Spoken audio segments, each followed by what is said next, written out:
Thank you very much. It is true, I'm a medical professional. I am a doctor, and I was on call in the emergency ward in the Hôtel du Hospital in Paris last night, so I hope I won't look too tired. I also have a morning show on France Télévisions every morning. Let's start our panel discussion. Congratulations, Dr. RUIT, for this case study, which will serve as the point of departure for this discussion. We've now set the stage for the discussion on how to get frugal innovation accepted in France. And let's not have too Franco-French a debate. Let's have a wider, broader view. Let's talk about what hinders innovation or what facilitates innovation. We've seen from your presentation that it's not only about medical issues. That's the starting point. There are technical solutions, of course, but it's about more than simple medical solutions. So we have with us Jean-Claude AMEISEN, who's honorary president of the National Consultative Committee on Ethics. You also have a radio show which talks about ethics. We will be talking about, or you will be giving us your point of view on the ethics of frugal innovation. Let's dissociate it right away from low-cost medicine, because that means lower standards medicine. So we'd like to hear you talk about that. Then next to you, we have Jacques Bernard, who is an activist, former director of an information service on rare diseases. You're here to project the point of view of patients suffering from rare diseases, the opposite of cataract, which are frequent disease. But you will perhaps give us the patient point of view on frugal innovation. Isabelle, you're a pharmacist, former chairperson of the Pharmacists Association. You now head up the Haute Autorité de Santé, the health authority of France that sets standards. So tell us about your approach to innovation. Can you have frugal innovation? Can standards be made more flexible without undermining quality? You will give us your point of view as the regulatory authority covering treatments and medical devices. And then we have André, Virginie Tournay, who is a research director. Frugal innovation is often associated both by the public and by policymakers, often associated with low cost.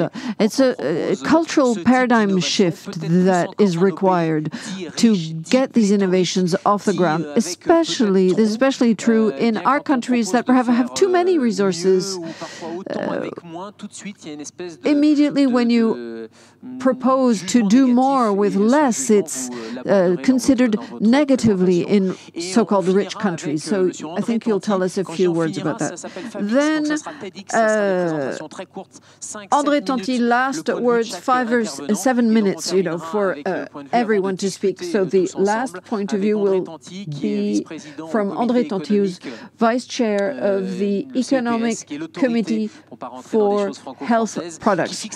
So basically, it's the price-setting authority for drugs and innovative medical devices. And it'll be interesting to hear your economic perspective, because we wouldn't want frugal innovation to become an alibi for austerity measures, for cost-cutting in medicine. So Jean-Claude AMEISEN, 5 or 7 minutes, like in the TEDx presentations, tell us about health standards and ethical standards, because what we don't want is lower quality for our patients. Thank you very much. I do think that this is a very important initiative, because it's also about mutual respect, respect for your fellow human beings. It's not about lecturing, not at all. We have to learn from each other. So the acceptability threshold, the lowest common denominator has to be quality. We can't move towards the lowest common denominator for the sake of bringing down costs. Also, I think we need to rethink our health economic system, business model. When you look at the price for producing an intraocular lens via foundation, so very low price, I don't think it's immediately transferable to developed countries. We don't want poor countries to become the workshops, even the sweatshops, for rich countries. The production prices there are low because labor costs are low as well. So we have to rethink our own industrial economic models. Aside from the innovation process. So we also could talk about sober, frugal medicine. It's often said that medical treatment, medicine is too expensive. But there's a contradiction. The World Bank and the IMF regularly calculate the cost for poor countries of not having an efficient health system.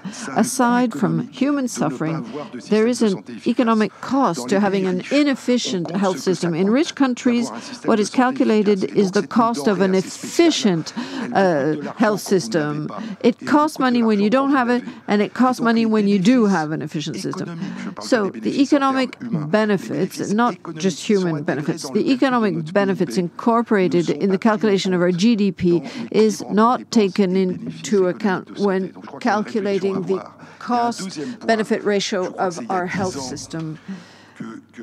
I think it was about 10 years ago that the then French President Nicolas Sarkozy asked a committee headed up by Joseph Stiglitz, it included Amartya Sen and Jean-Paul Fitoussi, he commissioned a report on a new calculation for GDP, incorporating well-being and health.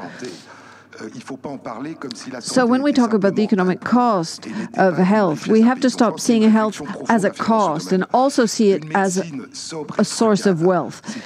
Sober and frugal medicine, of course, that's what we should aim for. That is what is desirable because it means avoiding waste. When you waste something, it's always to the detriment of someone. And let's look at patents. You have French research institutes that file for patents for devices that are then reimbursed. How is that calculated? When a hospital considers itself as profitable because it does a lot of costly medical procedures, so it's a costly hospital, can it be deemed, is that what we should see? Is that what we should see as profitable? We should accept more frugal medicine, even when ideas come from rich countries. There was a discovery that Helicobacter pylori was responsible for duodenal cancer. It took 11 years before the simple treatment was accepted by a consensus conference. So frugal treatment options are often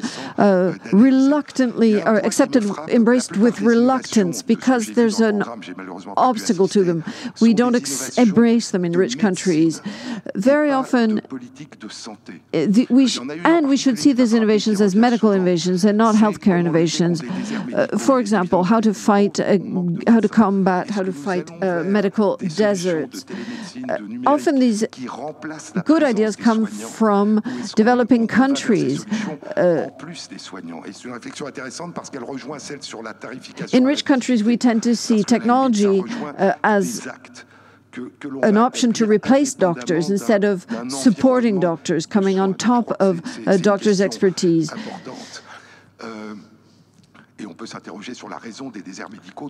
And perhaps we should question why we have medical deserts in our rich countries. And there is another point. Frugal innovation, frugal medicine. This happens in medicine, but less in public health. You know that in France, in the preamble of the Constitution, it is said that citizens are guaranteed health. It's not just about fixing people's health problems. It's also about prevention. 95% of our public health budget is spent in fixing people's health problems or restoring people to health after an injury. But prevention is just as important, and that is part of frugal medicine. Prevention is often more effective, less costly than repairing.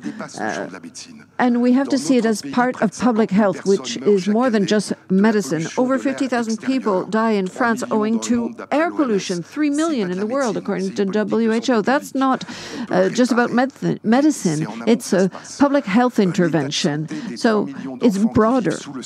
Health status of the 3 million young children living under the poverty line in our country, the millions of handicapped people who live in isolation, that's part of prevention and public health. So we should do more than only focus on innovations that, yes, are useful, but used in limited cases to repair damages or health issues. And we should take the broader view and think in terms of public health policy that is simple and frugal.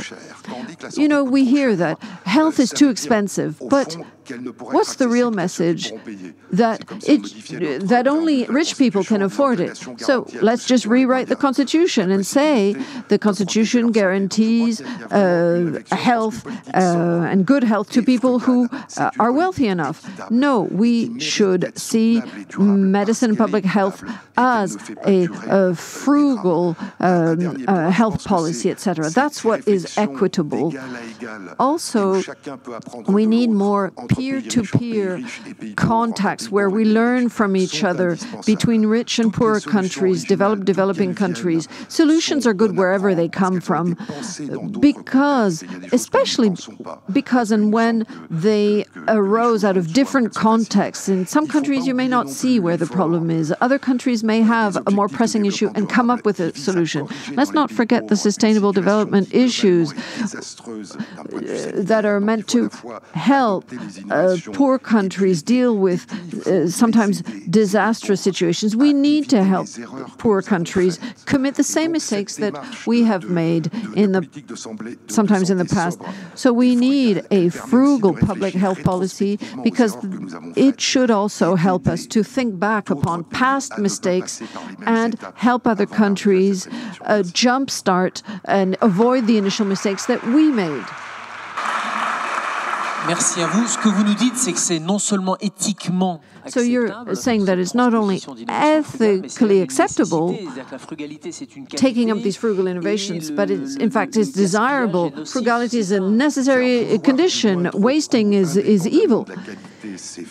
Well, going frugal and accepting low cost is always possible. That's the easy option. In some countries, frugal is not necessarily even cheap because over there's no health system. But wasting is just is nonsensical. It goes against logic.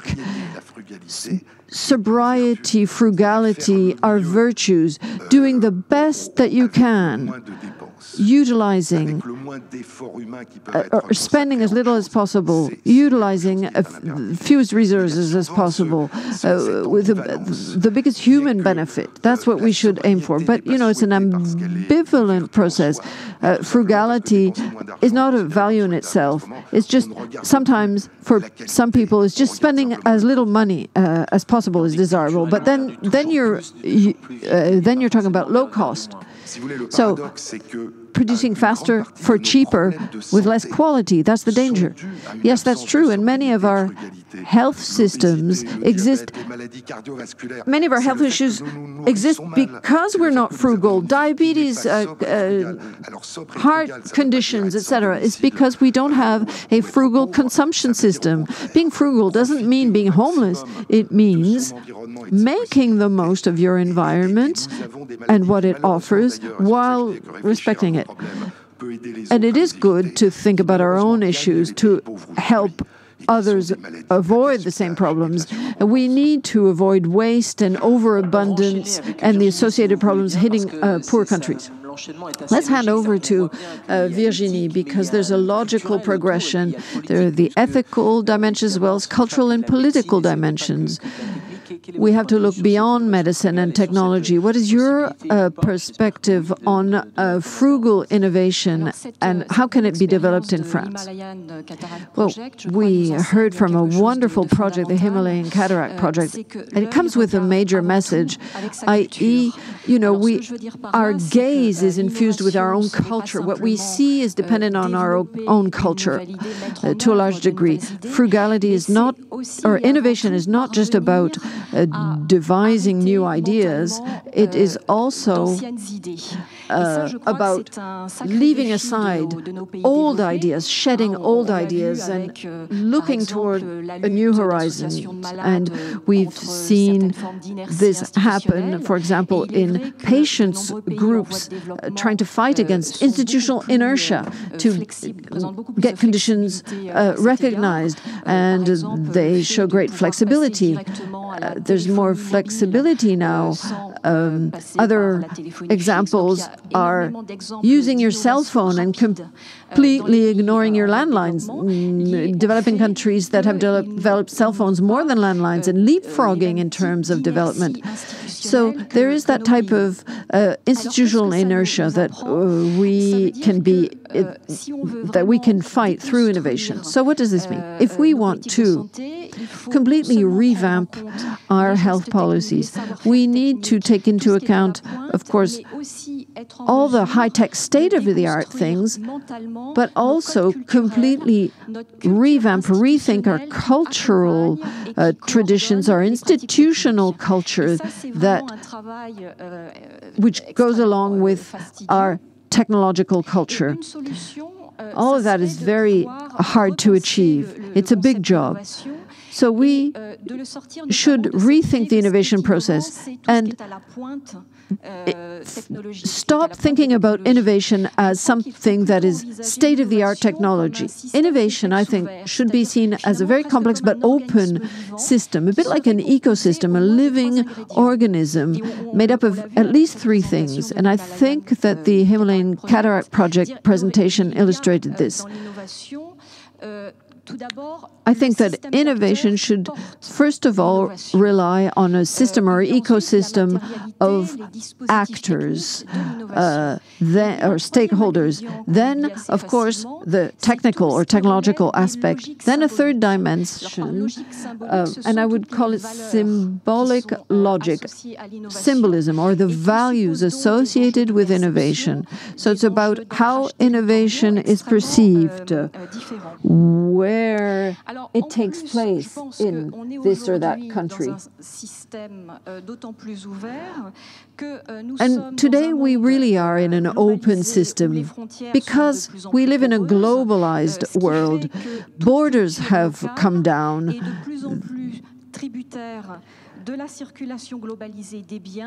Local production has to cope with the globalized movement of goods, people, and so on. And so now the world and even the local fabric exists thanks to global exchanges.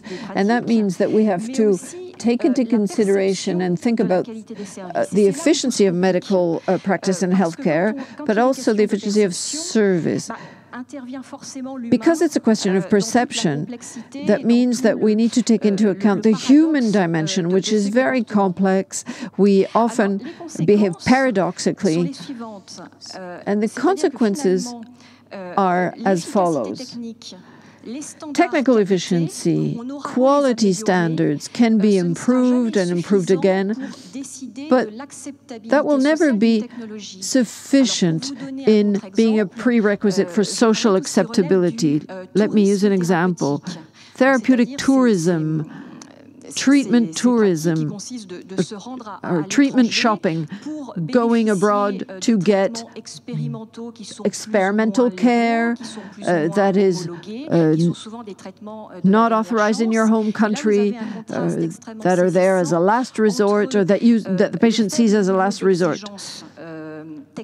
And there is a low level of quality assurance on the one hand, and on the other hand, high social desirability, to go shopping for the best treatment. So the social standard, the public standard, quality standards depend on a number of factors. A person's own personal history, a cultural background. It also depends on how rigid an institution is. If you take cataract surgery in France, for example, pour modifier ce type de pratique, c'est que c'est une pratique chirurgicale qui est reconnue. Why are there obstacles in this area? Well, we're dealing with a highly routine, standardized, easy procedure that about half the population will resort to at a certain age. Everything is well anchored, well-rooted, well-accepted by public opinion. So in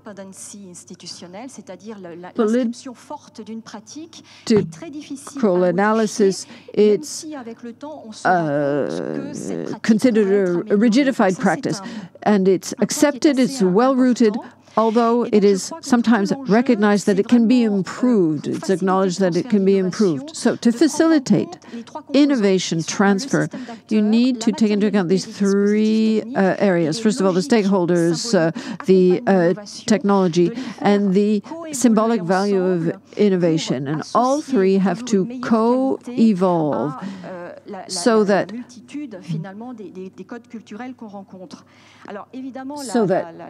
the focus can be on quality of innovation. Now, decisions are not always made based on rational reasons. It's about feeling, it is highly personal, and innovation can be embraced when citizens feel that they become acceptable, and so that's the challenge for our public policies. Merci beaucoup de nous avoir parlé de ce point de vue thank you very much for giving us this cultural and symbolic take on things, because things are sometimes removed from rationality and economics. There's this whole symbolic side to things that we sometimes forget. Now, looking to France, the Cataract project is wonderful because people who'd lost sight regain it. And we have a practice here in France which is widely accessible. So your innovation, which was quite amazing in your country, would not necessarily be that special here. Now, how about an innovation which could improve something that we no longer have in our countries, for instance, medical deserts? Would it be acceptable to take an innovation that has been rolled out in Africa and apply it here? Is that something which would be deemed acceptable? Well, yes, absolutely. If there is an identified social need and there is no institutional coverage to meet the need, well, then, yes. A transfer of innovation is quite feasible. But there's the state institutions. What I mean to say is that you can always change practices, but it depends how institutionalized the practice is, the more difficult it will be to change it, even though experts may all agree that there is room for improvement. So some say that you have to wait till you've fallen into chaos before you can do things, because then there is a stringent need. Well, yes, in the case of medical deserts, yes, I'd say that there is scope for frugal innovation. I think that is what is so interesting at this meeting, because we need to make people aware of this sort of initiative. You've got to make it sexy, if I may put it that way, because as was said, frugality isn't something that is deemed particularly sexy at the moment. It's not something that's easy to sell. Well, accepted innovations, there are very many of them. For instance, for cancer, fortunately, it's been innovation after innovation. It's not that innovation per se is difficult to accept, but there may be some suspicion which can be termed legitimate, i.e., can't we get something very similar for less money? Or, if it's cheaper, will it be less good? So innovation is fine. We're all into innovation. People apply new treatments simply because they're new, as though being new makes them better. So an innovation in terms of cost, giving the same effectiveness or even more, this should be done to the benefit of individuals and collectively. And look at generic drugs. As soon as a generic drug replaces a brand, there's suspicion.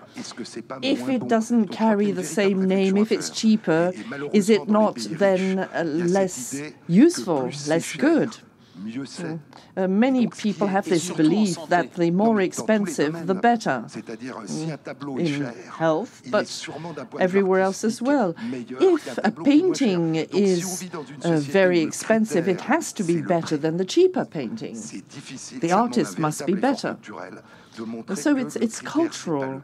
So you've got to make people understand that the criterion should not be the price, but the quality. And if you can get the same quality or better for less, it's a good thing.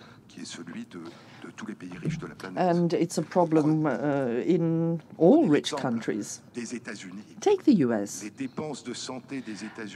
The US health expenditure is higher than ours, and their life expectancy and quality of life are less good. But it's deemed to be a good system because it's expensive, it's costly. So you've got this idea there again that if it costs a lot of money, it's got to be good. So one solution would be introducing quality standards. So who assesses these? Amongst others, the high health authority. So what could you say about this, Isabelle ADENOT? So it's a bit of a paradox. You need more standards, not based on looking for more, but standards related to the pure quality.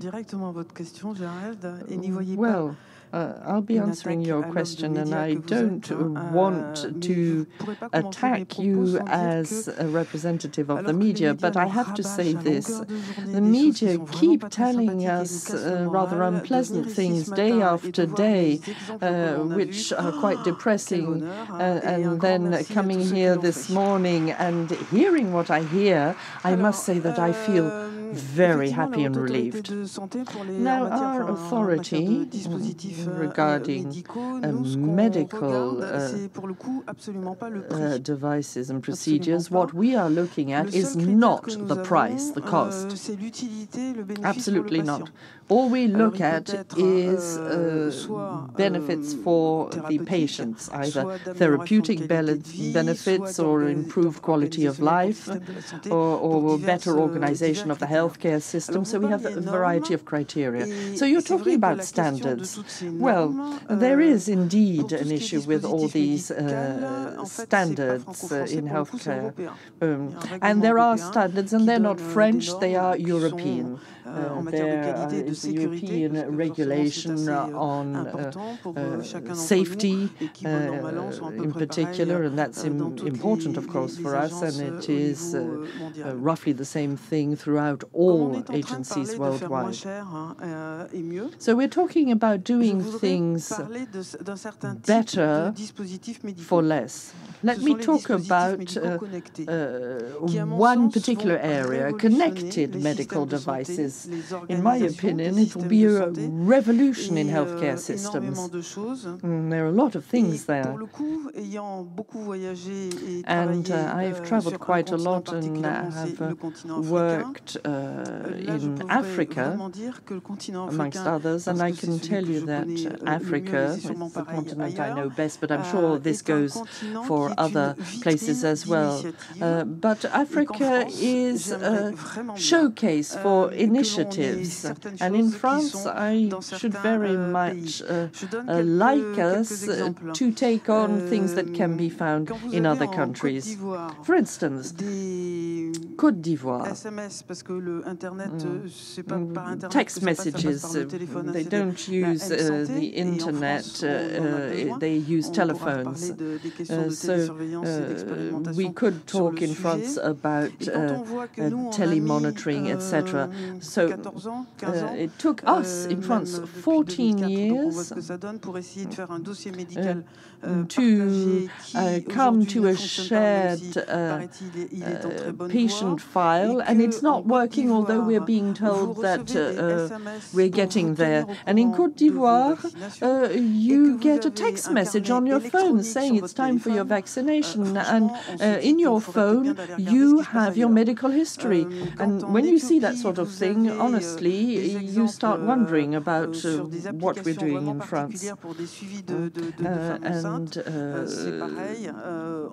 there are systems for pregnant women. There are things done for prevention. I think that there's a lot of work for us here in France. Now, I'm not saying that human beings must be replaced by software, not at all. But technologies can be used to organize the healthcare system. And I think there are quite a few examples that are well worth emulating. So the standards are there in terms of quality and safety. They are European standards, as I was saying. So we don't look at that, since it's dealt with at European level. We look at clinical benefits. And we try and see what connected systems can contribute. There are indeed tests that can be carried out totally differently from what is done now, and I'm sure we'll be getting there sooner or later. So I agree with what you were saying about innovation. Now, at the High Health Authority, we don't look at innovation as such. We don't want something that is new per se. We want something that is useful, that is helpful. So what are the hurdles? Well, I'd say that there aren't really any, because there is innovation. Perhaps it could be rolled out more quickly, more efficiently. And then there's the cultural aspect. There are very firm rules regarding technologies in France. And innovation is either incremental or a breakaway. So incremental means that things are improved little by little. So if you look at the difference between the original and the most recent iteration, it is almost a breakaway device. But sometimes you really need a technological leap. I'm thinking of valves, of surgical procedures. Patients aren't opened up anymore. So that is innovation for the practitioner. So breakaway innovations move the goalposts. There was a time when you opened up people's thorax. Valves are now inserted percutaneously. Now, is it a good thing? Isn't it? Those things have to be looked at. I think that the most important thing is to know how to embrace the unknown. Merci pour cette vision. On aura l'occasion d'échanger encore. Je voudrais le point de vue du patient. Now let us turn to patient. Jacques Bernard represents patients in general and in particular patients suffering from rare diseases. So as a non-professional, what would be your take on this subject? Well, thank you for having invited me. Now, I don't represent all patients, far from it, but more particularly those suffering from rare diseases. Because at the end of the 20th century, there was frugal innovation by setting up this current, this action. Because rare diseases weren't interesting to anybody at the end of the 20th century. Ignorance, inaction, and some of us stood up and said, well, enough is enough. We've got 6,000 rare diseases, about 3 million people are affected in France. So it was a form of revolt. And our revolt, in a way, is frugal revolution. Nobody wanted to hear about rare diseases. People really weren't interested. Institutions weren't interested. So we spoke up. Lucie Aubrac was in the resistance, and when she was asked what resistance is, she said, well, it is to stand up and say no. And we said no to indifference. So, regarding frugal innovations, if you're talking therapy for rare and neglected diseases, that is the area I represent. And we are very open to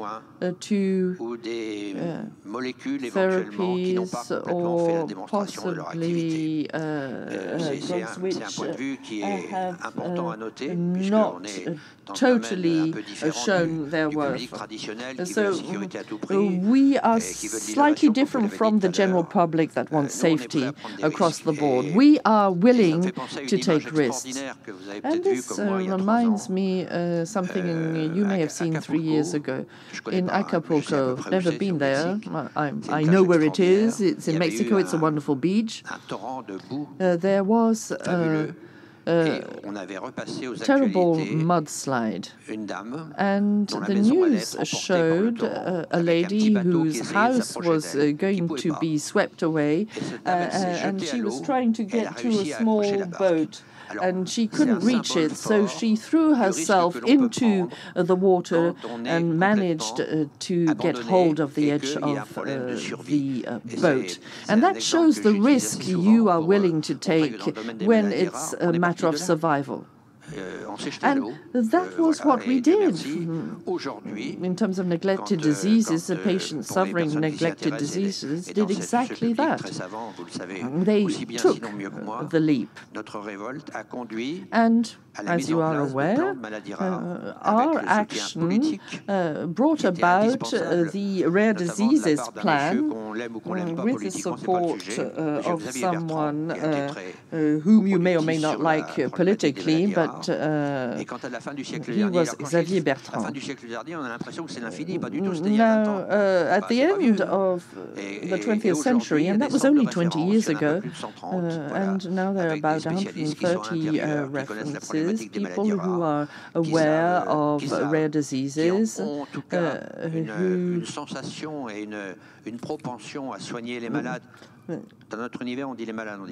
care for patients, and a lot of progress has been made.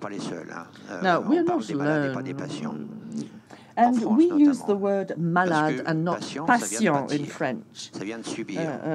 Patient comes from a etymological root which means to be subjected to something.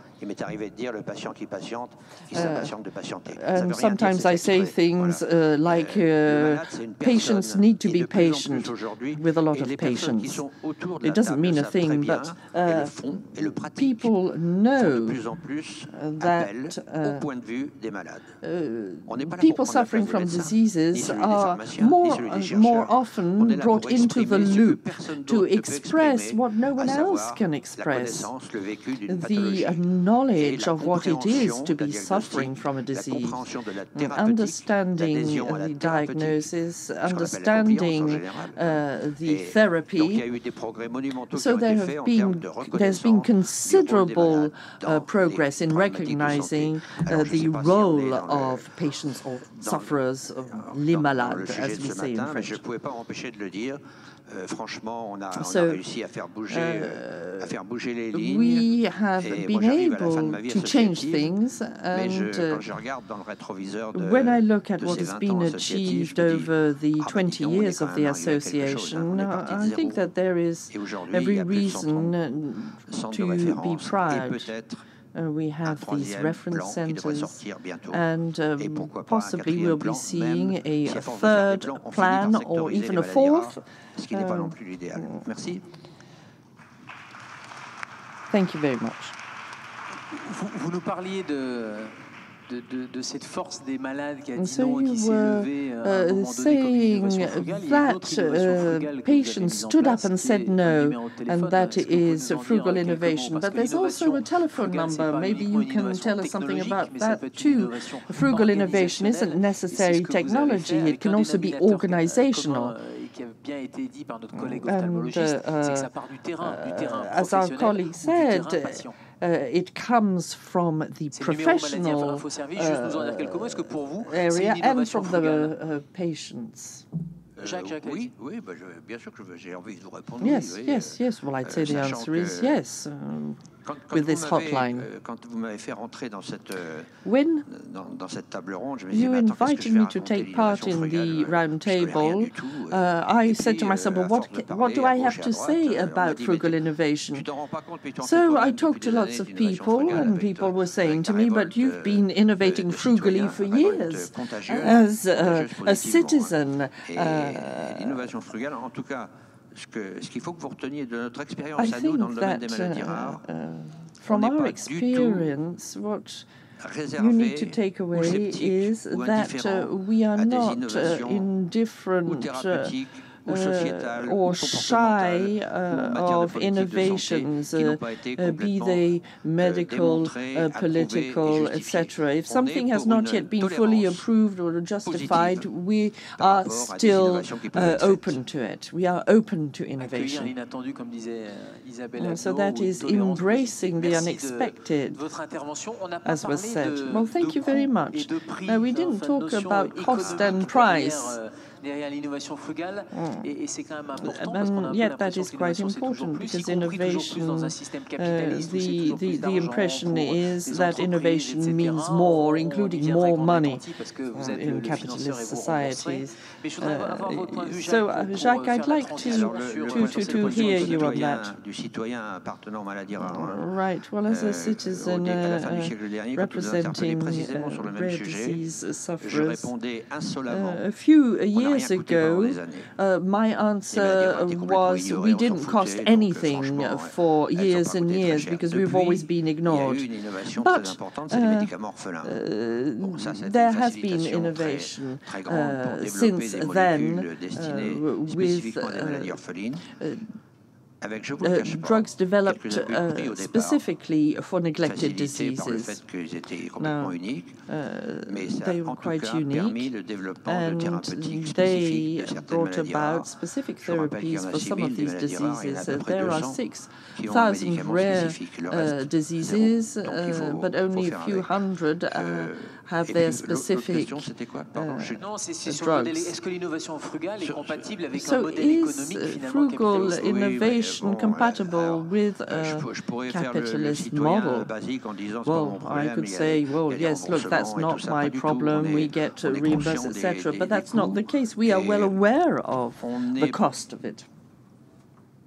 Pas complètement fanatisé par le fait que il faut que ça soit nouveau pour que ça soit bon. We don't necessarily think that it needs to be new to be good, and if it's not expensive, it won't be good. We are French citizens, but a frugal innovation for us needn't necessarily be more expensive than others. Because when you're talking about health, and that was said this morning, it's not just about therapy and care. Increasingly, there is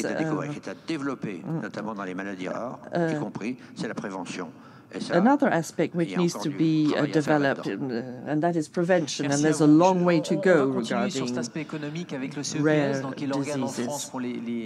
So let's move on now. We have the French body, which once the High Health Authority has validated a drug or a therapy, looks into how it will be reimbursed. The price is negotiated. So it goes against the dominant economic model, because industry says, I have spent a lot of money on research, etc., and I want my money back. So in rich countries, is frugal innovation compatible with the economic capitalist model? Well,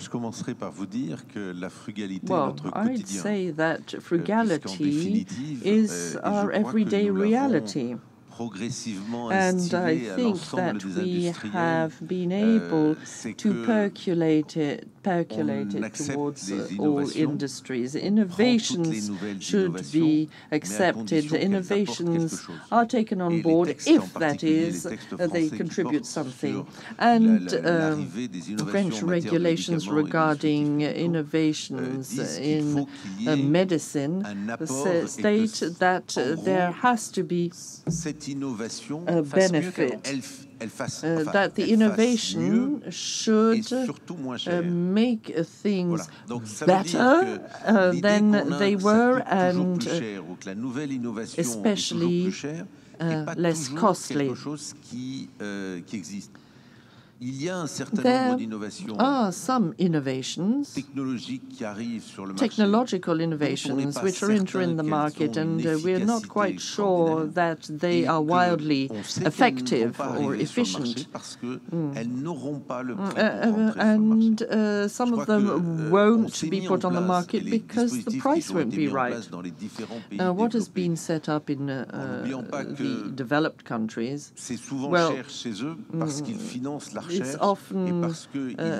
often expensive because they fund research, and they are also willing to pay the price to be able to avail themselves of something before others do. A certain number of developed countries are the first to benefit from innovations because they're willing to pay more.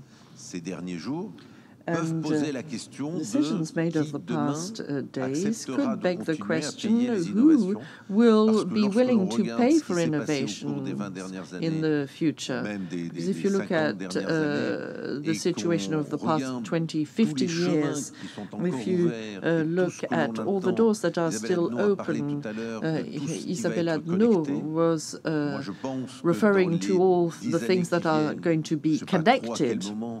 I think that within 10 years, 80% of chronic patients will be connected for reasons of prevention, monitoring, also in order to avoid them generating extra costs. These people are going to be monitored for their own good. So I'm very happy that we have a patient here for this roundtable. 10 years ago, it wouldn't have happened. One of the things that is being researched and where resources are to be found is the fact that patients can become active players in the treatment of their disease. So that's not something which costs money initially, it's simply a matter of involving the patient better, educating the patient better. And if you look at treatments today, I'm always in favor of looking to the treatment, but also to the patient who is being treated or who is involved in the treatment. So what's the value of the patient? Is it 50? Is it 100? So you've got to come as close as possible to the price of the device or treatment. For instance, type 2 diabetes, with type 2 diabetes, only 50% of patients follow their treatment. In most countries, and in France also, we try to roll out solutions for sleep disorders and apnea.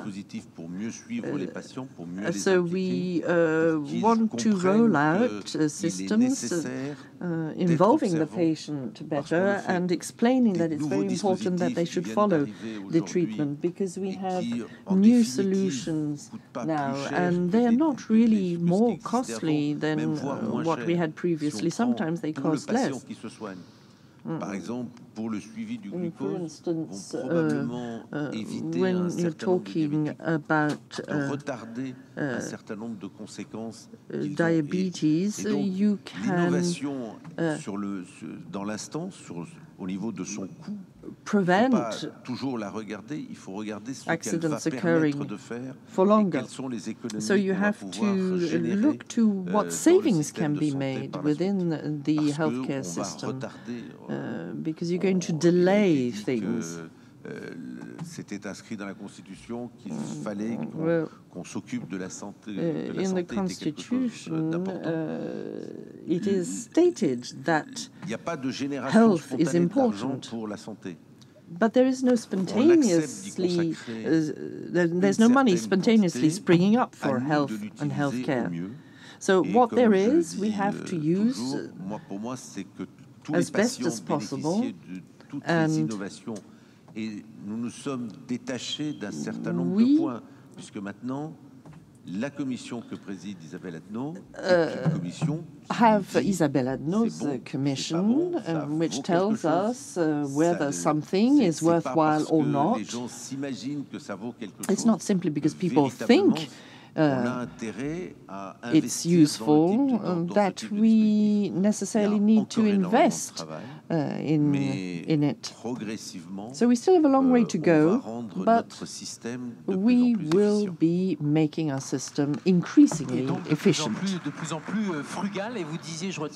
So also increasingly frugal. Your model is frugality. It's all about doing better with less money and trying to bring costs down. So I now turn to Dr. RUIT. You talked about health democracy, looking to ways to push innovation, be it frugal or not. So in your country, sir, you introduced a lot of technology, but what is the role of your patients? The feeling is that it's not yet health democracy, but that doesn't prevent frugal innovation. What is the situation, would you say? Thank you. And I would rather go by saying that not all we do could be translatable. However, this is a subject that could be discussed a lot to be used in other countries, similar countries. However, there are some issues which could be translatable. I'll give you some historical perspective on some of the issues. And when we started doing cataract, modern cataract surgery in late 80s and early 90s, there were a lot of resistance from our own colleague back home, and also from people from the West. They said, you shouldn't do such an expensive procedure, which has a lot of complications. So, however, we started facing all the problems. And we live in places where we follow what's the old rule of mother is the invention of necessity. So we live in a world of necessity, and we started doing ambulatory surgery, ambulatory surgery. Not because it was fantastic, it was sexy, but it was the way we could do it because we had less human resources and we had less space constraint. Somehow it worked very well. And some of my colleagues working in Europe, a Dutch ophthalmologist, Jan Koch, took it back to Amsterdam and started doing ambulatory surgery. And he started, later on, he became so popular that he went to operate on the royal family, but that was a small tip that he took back from where we were working. So I think there are instances what you can pick up, what you can pick up. And in our country back, we also do face litigations. And, we have to work on a bit of standard operating procedures, and we have to face the public, if you're talking about democracy in that sense, And the other few tips, other way we picked up these were recently current opinions in ophthalmology asked me to write the role of my technique in developed world. So this was a review article that I wrote, and what I think is the importance of doing this surgery in very advanced cases back in this part of the world is very pertinent. The phacoemulsification that you use for such advanced cataract is most of the time is disastrous. So the simple technique that we use is much more pertinent in this part of the world. And also, I sincerely believe that most of our young trainees, residents, should be trained a little bit manually. They do have so much exposure now straight away on machines. And when they end up in complications, for them, there's a problem. So I've been talking about this in States and UK and other places about rethinking training the younger people, So, but we, again, we have to wear more than one hat in our part of the world. And I sincerely believe in saying that we not only teach people how to catch fish, but we also have to teach them how to sell the fish. So this is the way we live in, so we have multiple things that we have to do besides our own technology. Does that? Merci beaucoup. Question un peu provoque quand même sur vos Now, a slightly provocative question on your cataract lens is $4 when it used to cost $100. How is it financed? Is it because it is sold for hundreds of dollars elsewhere that it can be sold at low cost in Nepal? When I started doing research on the barriers of the surgery, and the biggest barrier at that time was the cost of the intraocular lenses, and the cost was about a little more than $100. And then we started doing a little research, but we found that the raw material cost just about 50 cents. And between 50 cents and $100, there is so much a profit. But it is spent a lot on marketing and other documentations. I'm sure about it, But so we took that advantage and started working on ways we can reduce the cost. But again, here, the biggest thing that we were concerned was the quality assurance. So we invited the SGS in England, the CE mark, to come and do quality assurance. So each of our lenses that are manufactured in Nepal are extremely, very scrutinized with quality. And we go through the CE marking quality every year. They have been re-audited, and I'm very, very clear that we have to manufacture lenses so that this can be used in my mother's eye. Because we are scrutinized by a multinational company, they're watching us, and they are making sure that we don't succeed. They just want to find one faulty lens, and then we collapse. But this is the way. Merci. Jean-Claude, vous vouliez réagir sur cet aspect économique? Thank you very much, Jean-Claude.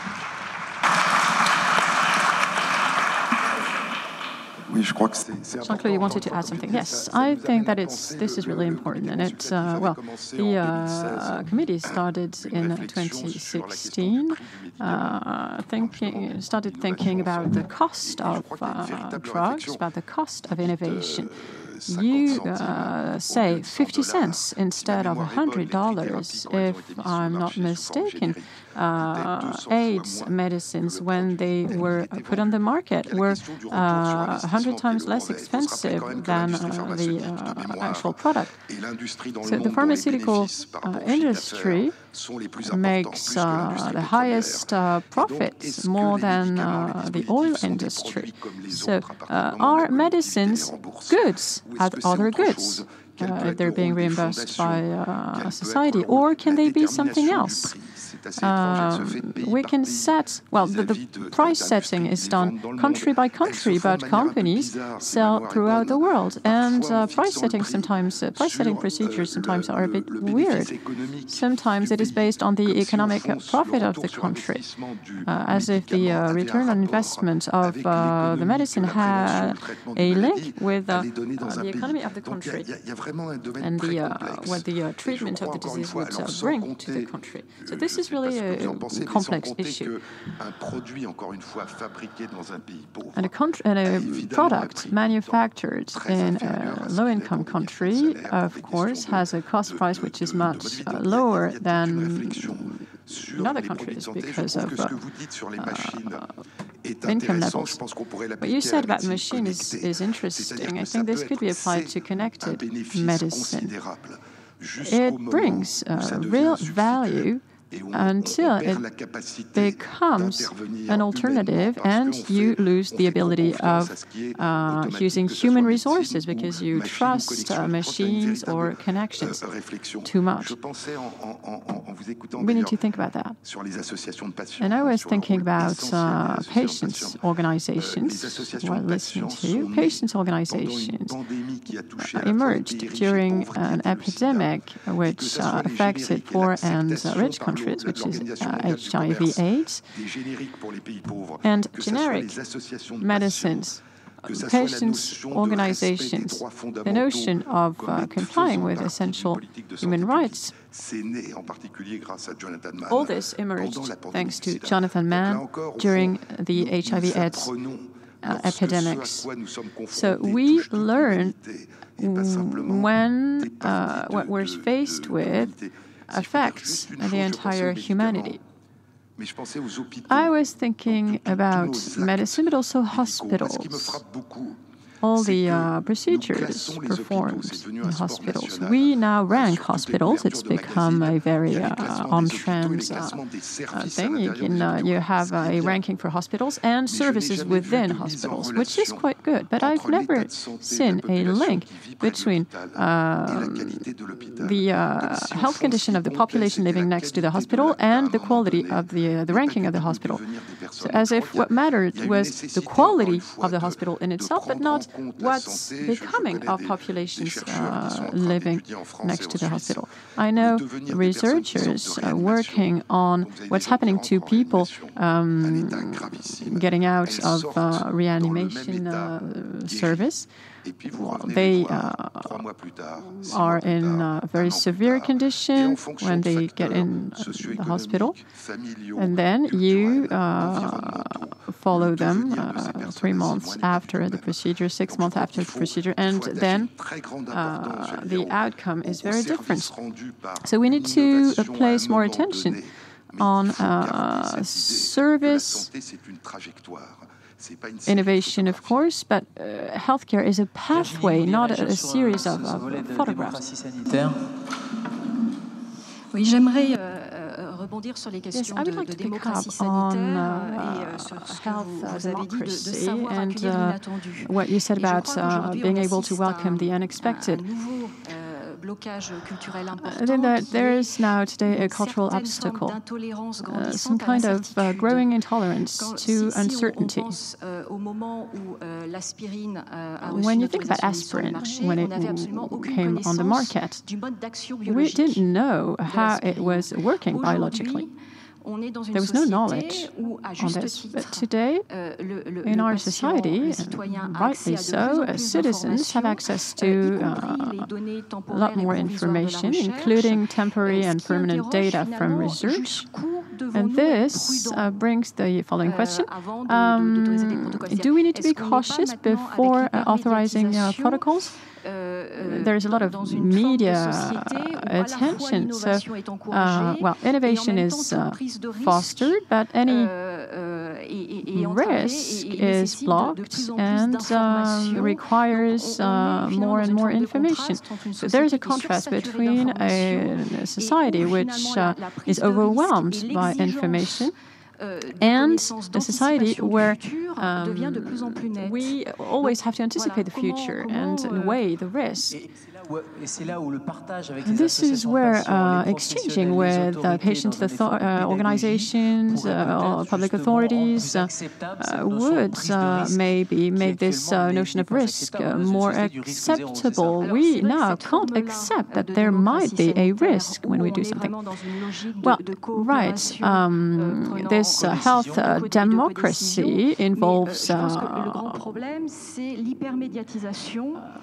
that we need to make decisions together.